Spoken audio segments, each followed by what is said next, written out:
একটি জায়গায় এক মস্ত বড় বটগাছ ছিল, আর সেই গাছের ডালে একটি ছোট্ট পাখি বাস করত। আর সে সারাদিন গান গাইত।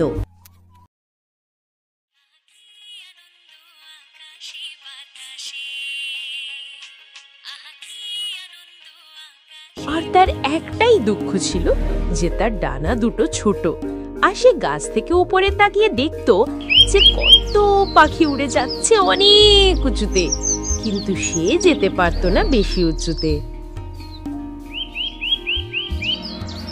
তাই সে খুব দুঃখ পেত আর একাই গাছের ডালে চুপচাপ বসে থাকত। হঠাৎ তখন এক কাঠবিড়ালি ছোট্ট পাখিটির কাছে আসে আর ছোট্ট পাখিকে বলে, তুমি দুঃখ করছো কেন গো ছোট্ট পাখি? আমার ছোট্ট ডানা, তাই আমি বেশি দূর উড়তে পারি না। আমি বুঝতে পেরেছি, কিন্তু তুমি দুঃখ করো না। তুমি দূরে না গিয়ে তোমার গান ছড়াও। বড় মন লাগবে, বড় ডানা নয়।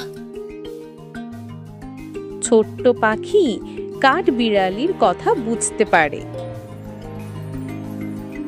তাই সে আবার গান গাইতে শুরু করে এবং তার গানের সুরে মৌমাছি ওড়ে, ফুল ফোটে।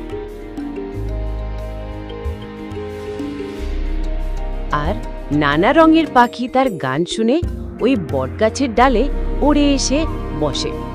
আর দেখতে দেখতে অনেক রকম পাখি তার কাছে এসে বসে।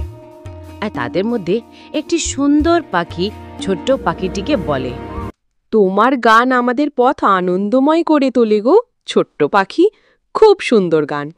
আর তারা একসাথে খুব আনন্দ করে। আর ছোট্ট পাখিটি বুঝতে পারে সুখ ছড়ানো আসল কাজ। সে আর কখনো দুঃখ করল না।